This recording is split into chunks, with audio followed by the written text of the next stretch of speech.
The koi pond was never just water and stone. It was grief transformed. My healing space, built rock by rock after cancer, took Julia from me. Every morning, I sat by it with my coffee, watching the fish glide through the stillness, reminding me that life didn't have to be loud to be meaningful. That peace lasted 3 years, until Karen showed up. She was the kind of person who smiled with her teeth but not her eyes. The kind of HOA president who measured grass with a ruler and handed out fines like Halloween candy. She called my pond a liability, claimed it violated neighborhood aesthetics, and when her threats didn't scare me, she found another way. I came home one evening to the unmistakable color of wet concrete where my pond used to be. The koi, gone. The lilies crushed. The water buried beneath a slab of gray spite. That should have been the end of it. But Karen didn't know I'd been watching. That I had footage, files, and friends. That I knew about the kickbacks. The fake permits, the stolen materials.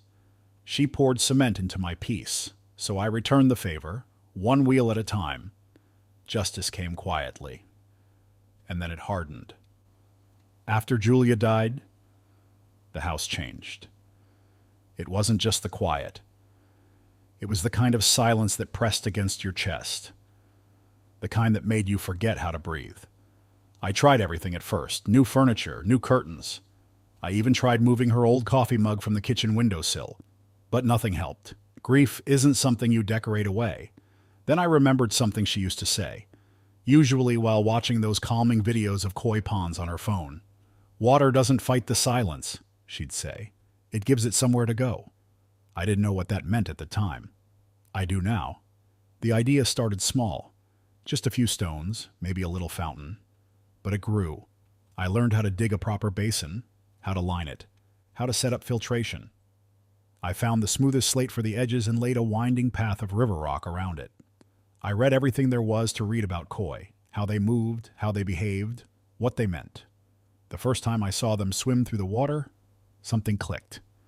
It wasn't peace, not yet, but it was the start of something that felt like it. The pond became my morning ritual.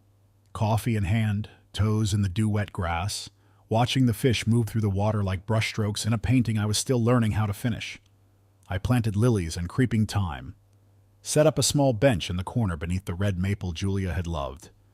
For the first time since the funeral, I could breathe without it hurting. Neighbors would slow their walks to admire it. Some complimented the fish, the colors, the stillness. Others just nodded in quiet appreciation. It became more than a garden feature. It became a symbol, not just of grief, but of recovery. I didn't realize back then how fragile that peace really was. That all it would take was one person with too much power and too little empathy to shatter it. But for a while, it worked. For a while, the silence in my home didn't feel like a void. It felt like calm. Karen moved in 2 doors down in early spring, arriving with a spotless SUV, a clipboard under her arm, and the kind of smile that made your stomach clench instead of settle. Within a month, she'd attended her first HOA meeting. Within 3, she was elected president. Nobody ran against her. Most people just wanted to be left alone. That was their mistake. Her reign began with emails, lots of them, new landscaping guidelines, updated trash bin rules, an initiative to beautify the neighborhood that somehow made everything look exactly the same. Bird baths vanished. Painted shutters were suddenly visual distractions. She even passed a motion requiring neutral tone paint for front doors. No reds, no blues, just approved beige variants. But she didn't really notice me until she saw the pond. It started with glances. I'd catch her staring from the sidewalk, pretending to inspect a nearby bush or take a call. Then the photos began, her phone angled just so as she passed by during her daily inspection walks. Once I waved. She didn't wave back. The first letter came a week later. A friendly reminder that all water features must meet community design standards. It wasn't a violation, just a suggestion to reassess for safety and cohesion. I ignored it. I had all the proper permits and the pond had been there longer than she had. But Karen doesn't like to be ignored. She followed up with a second letter, this one sterner. Then came a knock at my door where she informed me that several residents had expressed concern about potential mosquito breeding. When I asked who, she just smiled and said the board didn't disclose individual complaints for privacy reasons. I offered to walk her through the pond setup, show her the filtration, the UV sterilizer, the fact that it was cleaner than most swimming pools. She declined. From that point on, she made it personal. I started getting citations for unrelated issues. Grass too long by half an inch. Solar lights deemed non-compliant. A wind chime that suddenly violated sound ordinances. But the koi pond was always at the center of it. It was like she couldn't stand the idea that something beautiful existed without her approval. And soon, I'd learned just how far she was willing to go to make it disappear. The first notice was printed on cream-colored paper with the HOA emblem faintly watermarked in the background like it was trying to be official and elegant at the same time. Reminder: please ensure your water feature complies with local safety ordinances, it read. No specific citations, no codes, just a gentle nudge. Signed by Karen Mitchell, HOA president. I pinned it to the fridge, thinking it was nothing. A week later came another. Ongoing concerns regarding potential noise disturbances from your backyard water feature have been brought to the board's attention. Again, vague. Again, no real rules cited.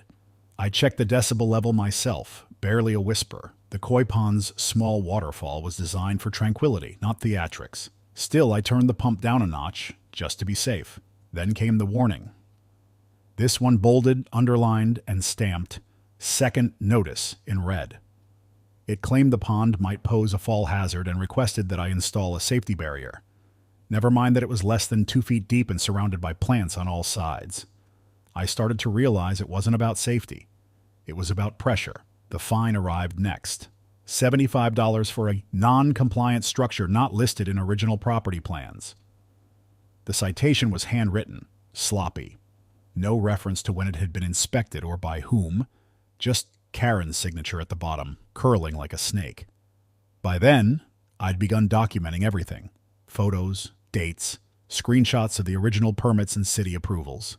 I kept a binder with tabs for each interaction, each letter filed like a receipt for the mounting harassment. She didn't stop at paper. One morning, I noticed small pink flags staked into my yard near the pond, labeled with utility markers. Another day, someone left a tape measure beside my front hedge like they'd forgotten it mid-surveillance. I caught Karen on camera standing just outside my property line, snapping pictures and murmuring into her phone. I sent a formal email requesting clarification. She replied with a generic statement about enforcement of HOA standards and attached a 27-page PDF of bylaws, none of which applied to my pond. She wasn't trying to enforce rules, she was trying to wear me down, and it was working. But not for long. The HOA meeting was held in the community center's multipurpose room, where the walls were beige, the chairs were plastic, and the air smelled faintly of dry coffee creamer and overpolished linoleum. I usually avoided these things, but after the barrage of notices and fines, I decided to show up. Just to listen, just to keep her honest. Karen stood at the front with her ever-present clipboard, dressed like a suburban CEO in a cream blazer and sensible heels. She tapped the microphone 3 times, each one shrill and grating. "Let's begin with the enforcement review," she said, scanning the room like a teacher waiting for a child to act up. She clicked a remote and a slideshow flickered onto the screen behind her. The first few slides were what you'd expect: overgrown shrubs, trash cans left at the curb, holiday decorations overstaying their welcome. Then came the 5th slide, and I felt my stomach twist. My koi pond. Photographed from a low angle, zoomed in dramatically. The lighting made the water look murky, the plants overgrown. Karen clicked again. A close-up of the pump, with a digital noise meter superimposed in the corner, clearly edited. Another slide showed the pond circled in red, like evidence in a courtroom. "This," she said, gesturing to the screen, "has become an ongoing concern for several residents. We've received multiple complaints regarding water safety, pest attraction, and visual disruption." I stood up slowly. "I haven't been notified of any of this, and the pond has been approved by the city for years." Karen didn't look at me.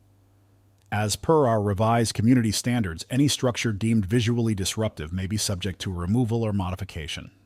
This was reviewed by the board last week." I looked around the room. A few neighbors avoided my eyes. Some shifted uncomfortably in their seats. Others watched with detached curiosity, the way people rubberneck a car crash. "Who are these complaints from?" I asked. "Because no one has said anything to me. For privacy reasons, we do not disclose individual reports. Karen replied sweetly. This isn't personal. It's about maintaining harmony. She advanced to one last slide, a wide shot of my backyard, with the words pending enforcement in bold red text across the top. The message was clear. Karen wasn't enforcing order. She was declaring war. I installed the cameras the night after the meeting. 2 discrete, motion-triggered units tucked beneath the eaves aimed at the koi pond and the back gate. Not because I expected anything to happen, but because I no longer trusted that nothing would. I just wanted proof. Something solid. Something real. The first few nights it was the usual. Raccoons, cats, neighbor's dog slipping through a loose fence. At one point, a teenager on a bike cut through my yard like it was a shortcut. Nothing suspicious, nothing useful. Then, 3 days later, the footage changed. It was just past 4 a.m. The timestamp in the corner flickered in low light. The back gate opened. 3 figures slipped through, faces hidden under hoods. One carried a clipboard. Another wheeled a large bin. The third pointed toward the pond. I paused the frame. Even in the infrared wash, I could tell. It was Karen. Her posture gave her away. That stiff, proud stance. That same stupid clipboard. She didn't wear the smile this time. She was all business. They didn't speak, just moved around the pond, gesturing, measuring, jotting something down. At one point, Karen reached into the bin and pulled out a long metal rod, something like a soil probe. She stuck it into the ground by the pond's edge and marked the spot with spray paint. Then they left. Quiet. Efficient, like they'd rehearsed it. I sat in the dark, watching the footage again and again. This wasn't just rule enforcement. This was planning. Targeting. They were surveying something. Plotting something. Karen hadn't just declared war. She was scouting the battlefield. I backed up the footage to 3 separate hard drives and emailed it to myself under a generic subject line. Then I printed stills and added them to the growing binder labeled HOA retaliation evidence. I wasn't sure what she was up to yet, but I knew this wasn't random. Karen had crossed from nuisance into trespass, and whatever she was planning next, I intended to be ready for it. I knew something was wrong the second I turned onto my street. There was a heavy truck pulling away from the front of my house, its drums still slowly rotating, the name Sunshine Construction printed in bold yellow letters on the side. The driver didn't look at me as he passed, eyes forward, jaw tight. My heart dropped into my stomach. I parked crooked in the driveway, barely got the car in park before I was out and running around the side gate. The sound hit me first. Nothing. No waterfall, no gentle bubbling from the filter, no splash of koi surfacing for food. Just silence. Then I saw it. The pond was gone. In its place was a fresh slab of gray cement, still dark, and wet at the edges, steam rising faintly in the morning chill, my breath caught in my throat. The plants were crushed beneath the weight, their stems sticking out like broken fingers. The koi? I couldn't see them. But I knew they were there, buried alive under the weight of it all. I dropped to my knees, unable to move. The air smelled like dust and chemicals and finality. Marcus, my neighbor, appeared beside me, face pale. I tried to stop them, he said. They said it was authorized by the HOA, had forms and everything. I didn't know what to do. I couldn't speak, couldn't blink. I just stared at the slab, wide and unfeeling, as if someone had dropped a tombstone across my heart, my sanctuary, my mornings, my peace, gone. Not by accident, not by weather or decay, but by design. I stood up slowly, turned back toward the house, and marched inside. I opened my laptop and pulled up the camera feed, rewound to the early hours. And there it was. 3:12 a.m. The gate opens. The truck backs in. Karen appears, clipboard in hand, directing the workers like a conductor. She points, gestures, nods. They pour, they spread. She watches. I paused the video. Her face was calm, satisfied. She had finally erased the one thing she couldn't control, but she didn't know the cameras were running. She didn't know I had everything, and she sure as hell didn't know I wasn't done yet. The footage didn't lie. It never blinked, never missed a moment. I sat in front of my computer long after sunrise, watching the timestamp inch toward 3 a.m. Coffee cold in my hand. At 3:12 exactly, the gate swung open. The camera caught a figure in dark clothing walking backward, guiding a slow-moving truck into position. Sunshine Construction, same as the truck I'd seen pulling away. The mixer began to rotate, then she stepped into view. Karen, wearing a black puffer vest and a white scarf, clipboard clutched in her hand like a badge of authority. I leaned in, jaw tight. She didn't sneak. She strutted, calm, controlled. Her finger pointed toward the pond like a general on a battlefield. 2 workers jumped out of the truck, pulled hoses from the back, and began pouring. Karen checked something off on her form and nodded. I watched in horror as the wet cement spread. The koi darted wildly, visible even in the night vision. Then the water turned to slush, then stillness. Karen never looked away. She stayed until the final pass of the trowel, overseeing every inch as if sculpting the death of my piece. Then she turned and left, leaving the gate swinging slightly in her wake. I hit pause, stared at her face frozen on the screen. She didn't look angry. She looked proud. That image would stay with me. Karen, illuminated in gray night vision, watching as something beautiful died beneath her orders. I printed the still, slid it into my evidence binder behind the citation letters. My fingers shook. She hadn't just crossed a line. She'd taken a sledgehammer to it. But in her arrogance, she made a mistake.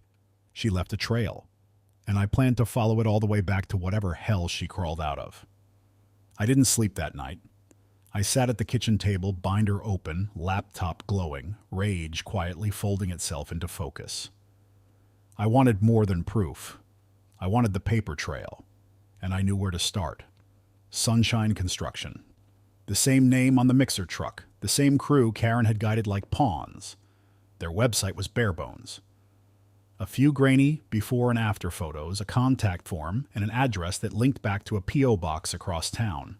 But what caught my attention was the logo at the bottom, a little watermark that matched the one on the business card I found half submerged in the cement near the pond's edge.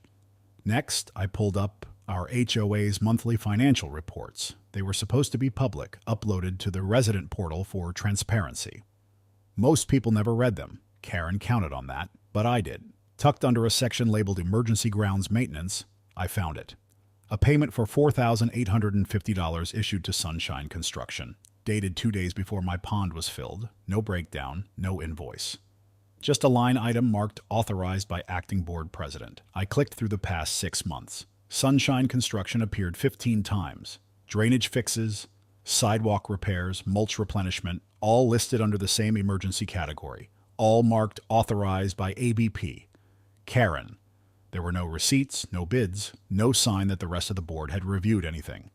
She was funneling money from our HOA dues, nearly $50,000 over half a year, to a company with no real digital footprint. I called Marcus the next morning, told him what I'd found. He was quiet for a long moment before saying, "My sister works in the county permit office. She mentioned a few weeks ago that a project in our neighborhood flagged some inconsistencies." I emailed her the HOA reports. An hour later, she called me. "None of those jobs required permits," she said. "And the ones that did, no one filed. This company's not even licensed for structural work in our district. Karen had been writing checks with our money. No approval, no oversight, and using it to pay ghost crews who answered only to her." It was just after dusk when I heard the knock. Not on the front door, but on the side gate, the one that led to the pond. Or what used to be the pond. I stepped outside cautiously, half expecting another notice zip-tied to my fence. Instead, I found Peter, the retired engineer from 2 houses down, standing with a manila folder clutched in his hands. He glanced over his shoulder before speaking. "I don't want trouble," he said, voice low, "but you should see this." Inside the folder were printed surveys, maps of property lines for several houses on our street. At first glance, they looked standard, but Peter pointed to a red marker on mine. "This is the survey filed with the HOA last month," he said. "Now look at this one, the county's official record." I held them side by side, heart sinking.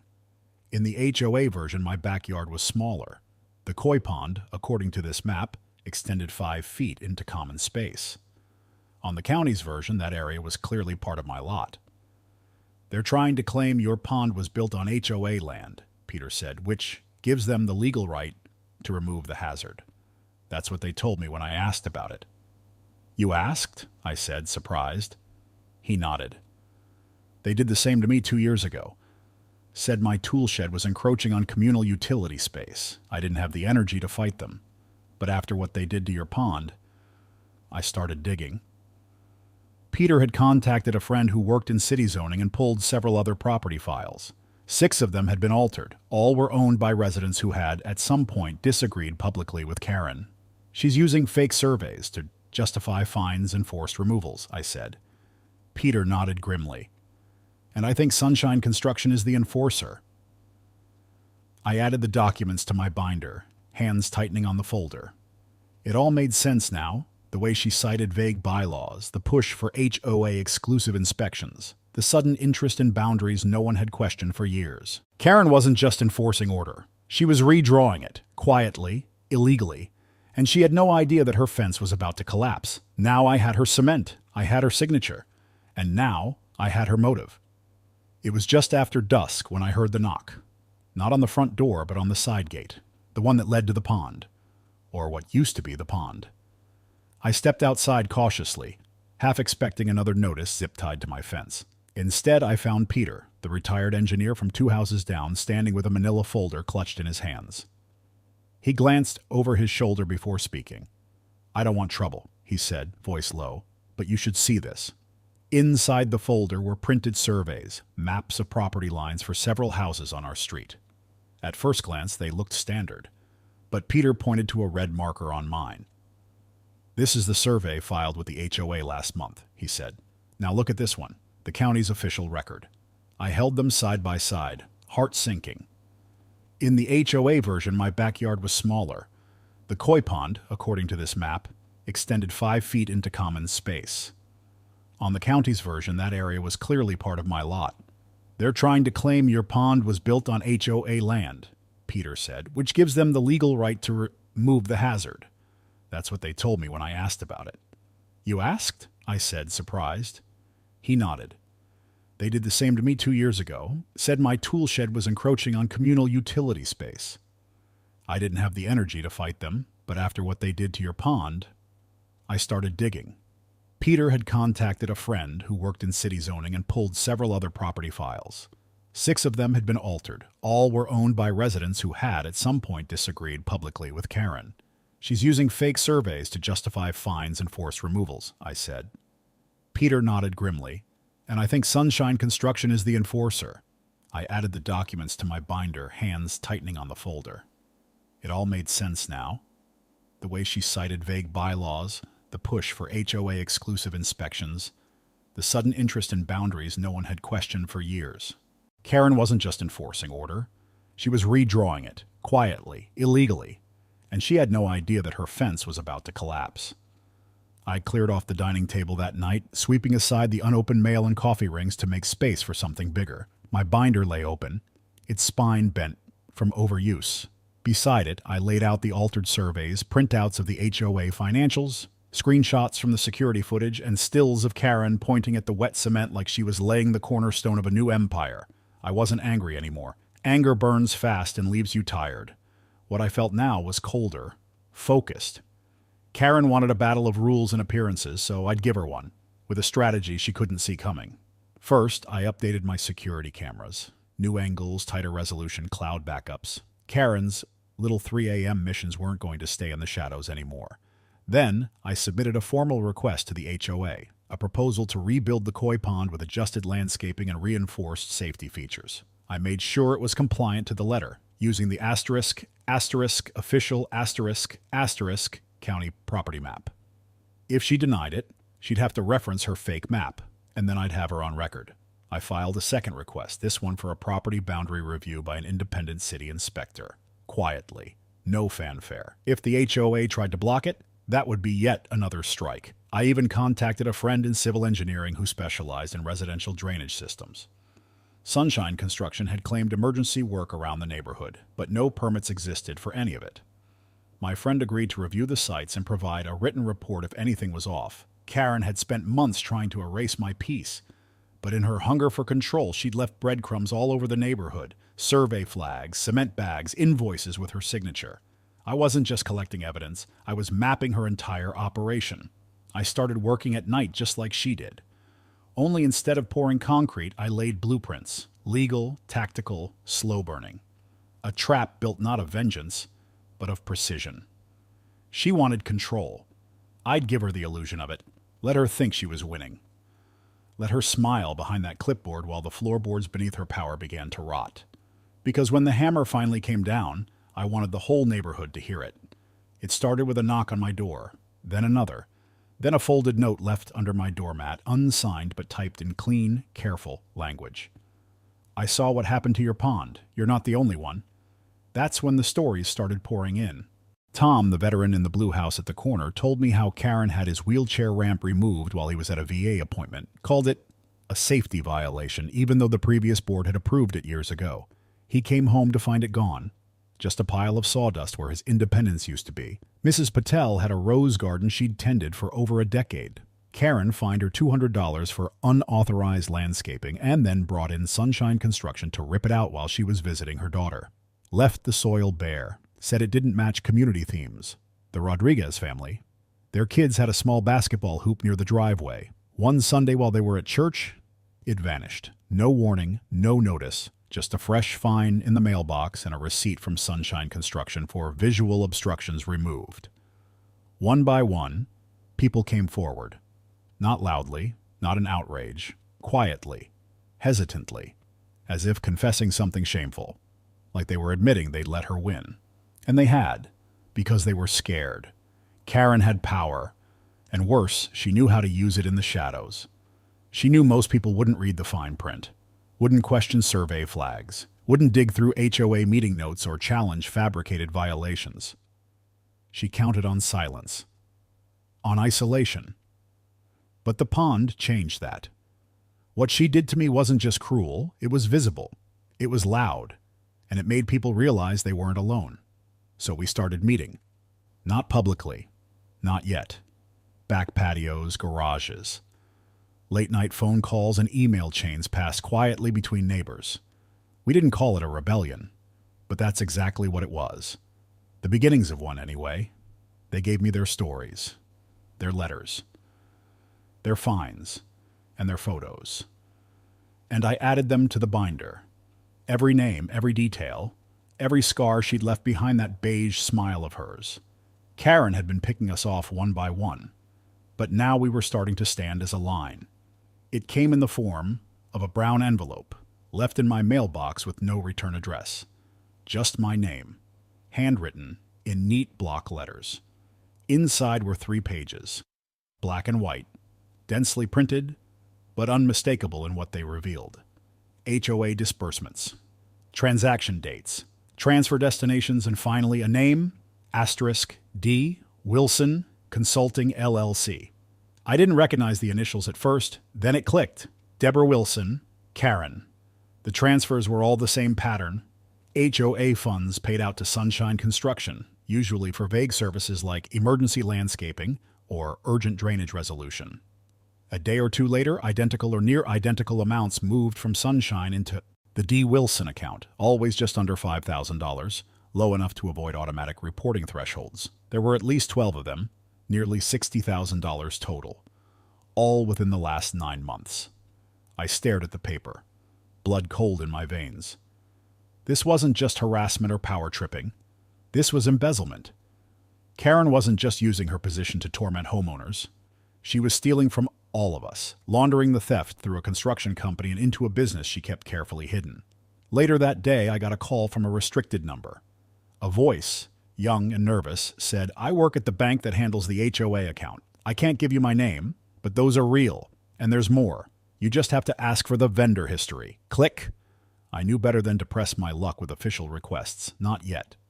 So I did the next best thing. I documented everything. I scanned the pages, filed them under financial in my now massive evidence binder, and emailed backup copies to 3 different secure cloud folders. The pieces were falling into place. Karen had positioned herself as the sole approver of emergency funds. Sunshine Construction, run by her brother-in-law, received those funds for phantom repairs. Then the money flowed quietly back into her own pocket under the guise of a shell business. It was clean, slick, almost clever, but now it wasn't hidden anymore. I didn't just have motive and method. I had money, and Karen had no idea how fast it was all starting to unravel. It was a Tuesday afternoon when I saw her. The air was still, the kind of late-day lull where nothing moves except shadows. I'd just gotten home and stepped onto my porch when I noticed her across the street, crouched at the back of her SUV with the tailgate open. She didn't see me. Her back was to the road, attention fixed on the cargo inside. 3 large bags of cement, not the kind you pick up at a hardware store for small backyard projects. Industrial grade, 25-kilo bags, and printed on the side in bold black font, asterisk, property of Sycamore Heights HOA. She hauled them out one at a time, muscles taut, clearly trying to work quickly but carefully. Her garage door was open just enough to slip through. Inside, I spotted more bags, at least half a dozen, stacked neatly beside boxes marked with the Sunshine Construction logo. I ducked behind my porch post, slowly pulled out my phone, and started recording. I zoomed in, steady hands capturing every movement. Karen didn't look around once. She clearly didn't think anyone was watching anymore. Or maybe she thought no one would dare question her. The branding on the cement bags matched the residue left in my backyard after the pond was destroyed. I'd saved a sample of the hardened mix, and I still had photos from the day it happened. Same label, same supplier, HOA property. She wasn't even bothering to hide it. When she disappeared inside the garage, I crossed the street casually, pretending to check my mailbox. I aimed my phone at the crack in her garage door and caught a blurry shot of her clipboard resting on a stack of invoices. One of the sheets had the HOA letterhead. Another had the Sunshine Construction stamp in the corner. This wasn't a one-time order gone wrong. This was a full operation. Stolen materials, unauthorized storage, forged work orders, and everything flowing through the HOA's budget under the guise of neighborhood upkeep. Karen had been stockpiling cement like it was ammunition. And now I had the weapon she didn't know she'd handed me. The camera didn't lie. The labels didn't lie. And the next time Karen tried to bury someone else's piece under concrete, I'd be ready to bury her credibility right beside it. The subject line hit like a lightning bolt. Karen Wilson, HOA fraud evidence. Confidential. No sender name. Just a scrambled email address with a string of numbers and letters. I hovered over it for a long moment, unsure if it was bait, a virus, or something more dangerous. But curiosity, or maybe instinct, took over. I clicked. Inside were attachments. Dozens of them. A zip file titled asterisk, KW_records, _compiled asterisk. A folder labeled asterisk, photos asterisk. And a PDF that simply read, asterisk, read this first asterisk. I opened the PDF. The first page was a summary, financial transfers between the HOA and Sunshine Construction, complete with account numbers, dates, and matching dollar amounts to what I'd already discovered. But there was more. A section called asterisk.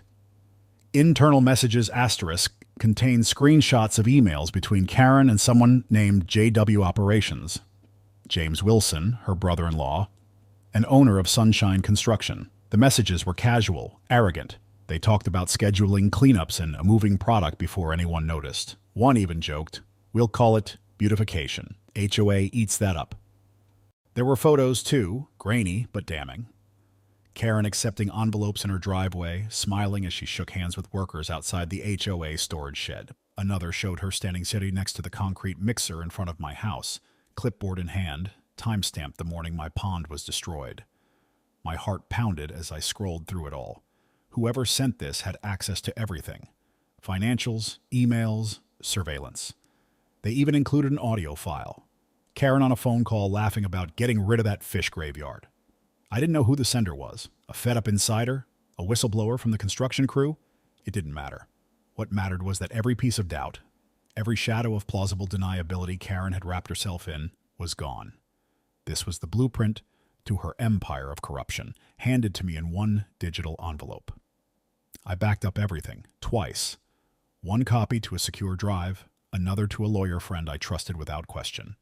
This wasn't just about the pond anymore. This was federal-level fraud, racketeering, property destruction, and misuse of community funds. Karen wasn't just a petty tyrant with a clipboard. She was one email away from collapse, and I was holding the trigger. The timing had to be perfect, not too soon, or she'd see it coming. Not too late, or she'd tighten her grip and rewrite more rules before I could expose her. I waited until the next HOA meeting was announced, just under 2 weeks away, then filed my official request to rebuild the koi pond.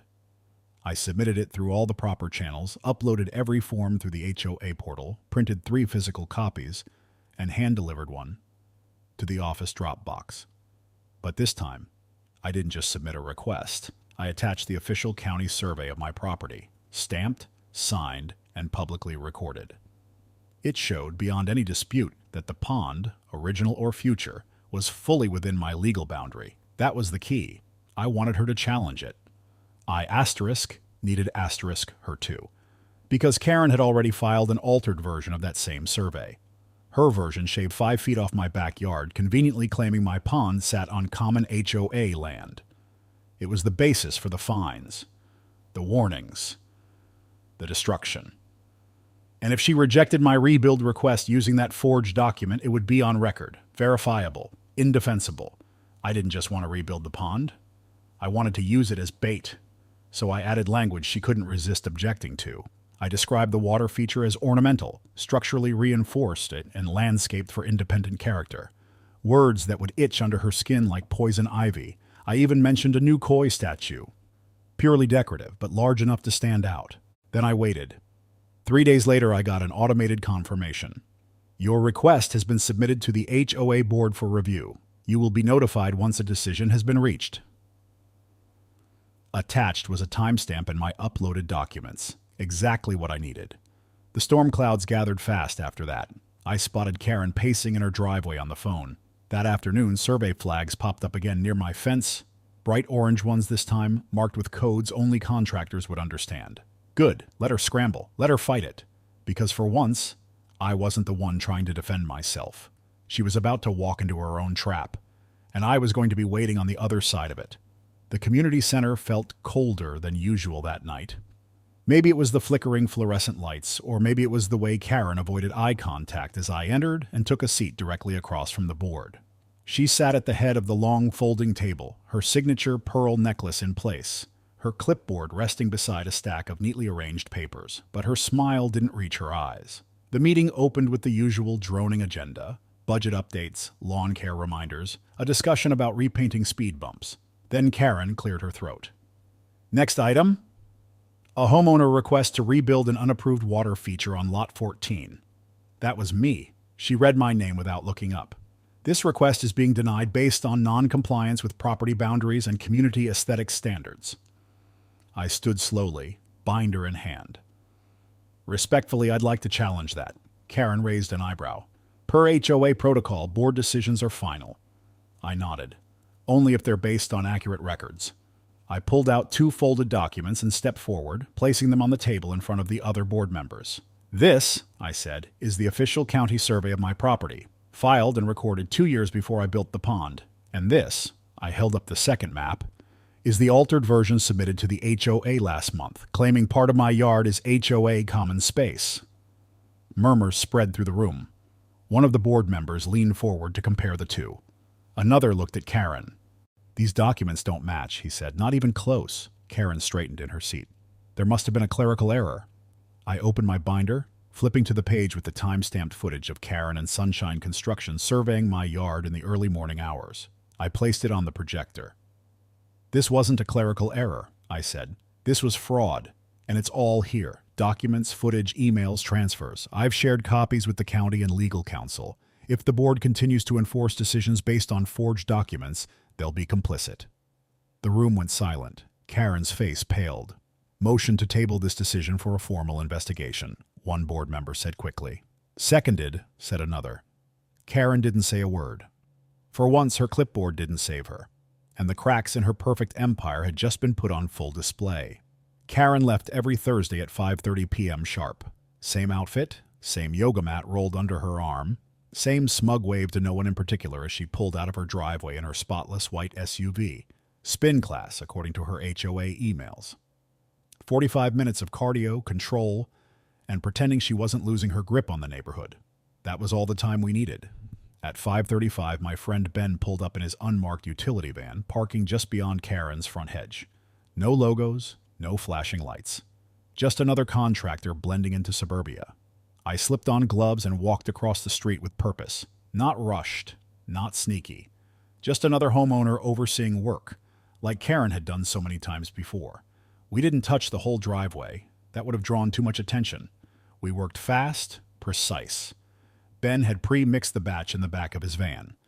We focused on the base of each tire, just enough concrete to lock them in, no higher than the rubber. We used a form to keep it clean, smoothed the top to match her existing slab, and dusted it with powder to make it look like it had always been there.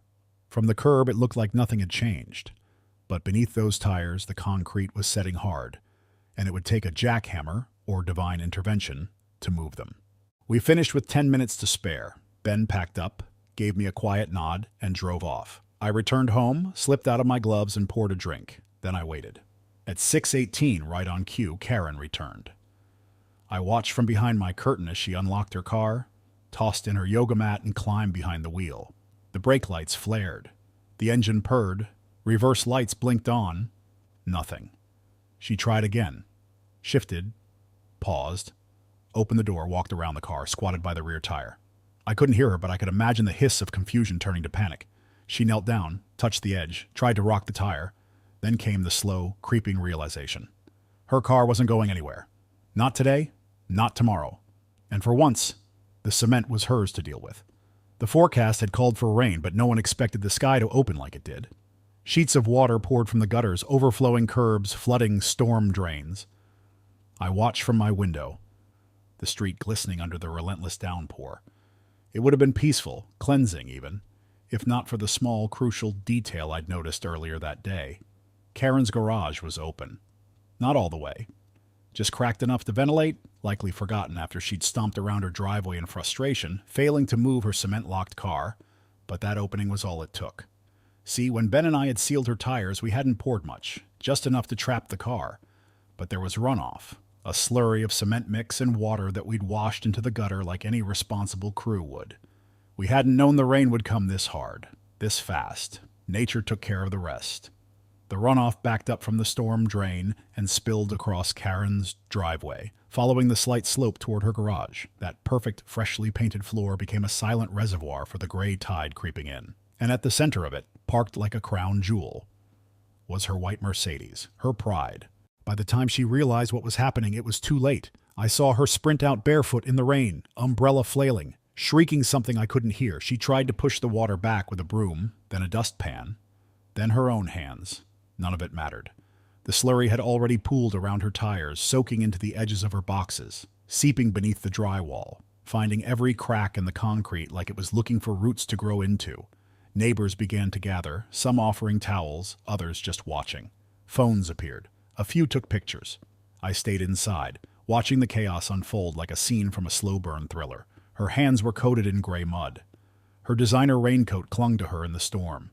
She looked small, powerless, trapped in the very material she once used to destroy. No one helped her. No one stopped the flood. Karen, self-declared queen of the HOA, was finally drowning in her own mess. And the rain, like the justice, just kept pouring. The first clip to go viral wasn't the pond. It was Karen, knee-deep in sludge, flailing around her garage as rain turned her kingdom into a concrete swamp.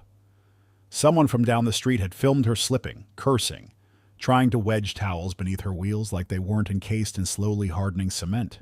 The video was barely 40 seconds long, but by midnight it had hit 10,000 views. The caption read, "HOA president gets a taste of her own concrete medicine." I didn't post it. I didn't have to. The neighborhood did it for me. The next day, another clip surfaced. This one from my own camera footage. The one where Karen supervised the 3 a.m. destruction of my koi pond. It showed her clearly, clipboard in hand, issuing orders as sunshine construction workers poured cement over the water. My koi thrashing beneath the surface before vanishing under a gray tide. Someone had added dramatic music to the footage, paired with side-by-side shots of her trying to save her luxury car. By the end of the week, it was everywhere. Reddit threads lit up, local news caught wind, comments flooded in. That's not just petty, that's evil. Asterisk. She poured cement on a guy's fish pond? What kind of monster? Asterisk. The HOA stuff is out of control. Glad she got what she deserved. Asterisk. Her name was trending. Karen Wilson, HOA, and not in the way she'd always dreamed of. Suddenly, people who once avoided eye contact were emailing me screenshots. Neighbors started forwarding HOA emails she'd sent over the years, some threatening, some contradictory. A few former board members reached out privately, admitting she'd pushed votes through without quorum, overridden objections, even edited meeting minutes to hide dissent. The dam had broken. What was once a trickle of quiet complaints had turned into a flood of testimonies, evidence, and long-repressed fury. Karen didn't come outside that weekend. Her car was still stuck. The garage door remained closed. The clipboard was nowhere in sight. For the first time in years, the neighborhood didn't feel afraid. It felt awake, watching, talking. Karen hadn't just lost control of the board, she'd lost the narrative. And no HOA fine in the world was going to fix that. The meeting was called with less than 48 hours' notice, but the room was packed. Standing room only. People leaned against walls, sat on the floor, even peered through the windows outside the community center. I'd never seen that many neighbors in one place. Not for a cookout, not for a block party, certainly not for an HOA meeting. Karen sat at the head of the folding table like she always did, but this time her posture was stiff. No clipboard, no stack of papers. Just her and a folder she clutched like a lifeline. Eliza from down the street, an attorney and longtime resident, stood up and addressed the crowd. We've gathered tonight under Section 4.9 of the Sycamore Heights HOA Charter, which allows for emergency votes of removal with 30% homeowner participation. We've exceeded that threshold. She turned to the board. Tonight's motion. The removal of Karen Wilson as HOA president effective immediately. Gasps, a few cheers, but mostly silence. Sharp, focused, waiting. Karen stood. Her voice trembled beneath its usual polish. This is a personal attack orchestrated by a few bitter homeowners who didn't get their way. You're basing this on rumors and doctored footage. The survey maps were forged, Peter interrupted from the front row, holding up the originals. We verified them with the county. And she paid her brother-in-law through fake HOA projects, added Marcus, standing beside him. The financial trail is clean, too clean. Murmurs turned to voices, people nodding, confirming. Others raised their hands with more accusations, some recent, some from years buried under fear and silence. Karen's voice cracked. I've done everything for this neighborhood, everything. You think someone else can do better? No one answered, because the answer was already written on every face in the room. Eliza raised her hand. All in favor of removal? A sea of hands shot into the air. Opposed? Silence. It was unanimous. Karen's jaw clenched. She didn't scream, didn't cry. She just grabbed her folder, stood, and walked out without a word. Her heels echoed down the hall like a retreating army. As the door shut behind her, someone in the back clapped, then another. And soon the room erupted, not in chaos, but in relief. Karen was gone, and the neighborhood had just taken itself back. The old crater where the pond had once lived was still there, but now it wasn't a grave. It was a blueprint, a promise. And on the first Saturday of spring, my front yard buzzed with the sound of wheelbarrows, shovels, laughter, and something I hadn't felt in a long time, hope. Neighbors showed up early, some with tools, others with food. Eliza's husband brought a cement mixer. The Rodriguez kids dug trenches for the filtration lines. Marcus laid stones with the precision of a surgeon. Even Tom, leaning on his cane, directed traffic like a retired foreman reborn. We didn't just rebuild the pond. We made it bigger, deeper, stronger. We reinforced the edges with polished granite slabs donated from a landscaping company Peter once worked with. The new waterfall had 3 tiers, each flowing gently into the next.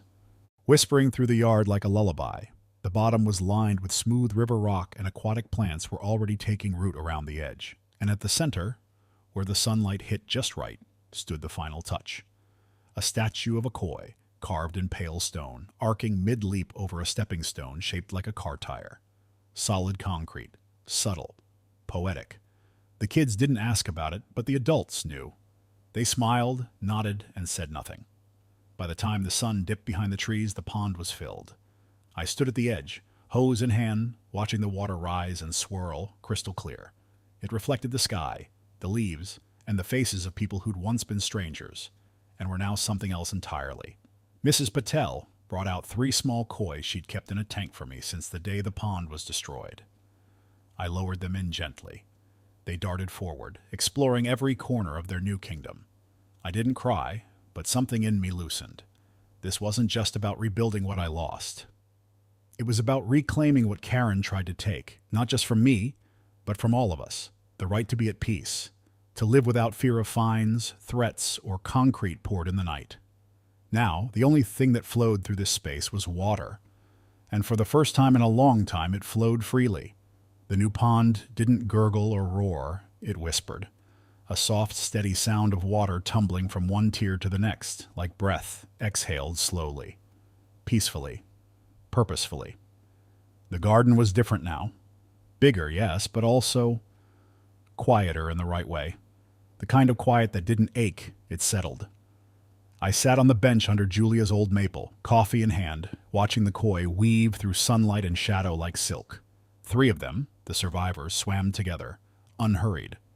Beside them, new ones darted and shimmered, gifts from neighbors who had once kept their distance, now bound by something stronger than geography. For the first time, I didn't feel like I was waiting for the next letter, the next fine, the next fight. The silence no longer meant isolation. It meant balance. Karen had tried to use silence as a weapon. She used it to manipulate, to intimidate. She thrived in whispered threats, forged documents slipped through cracks, decisions made in back rooms and rubber-stamped in echo chambers. But she underestimated what real silence could do. Silence had recorded her crimes. It had filled hard drives and court folders. It had flowed beneath the surface while she mistook my stillness for a surrender.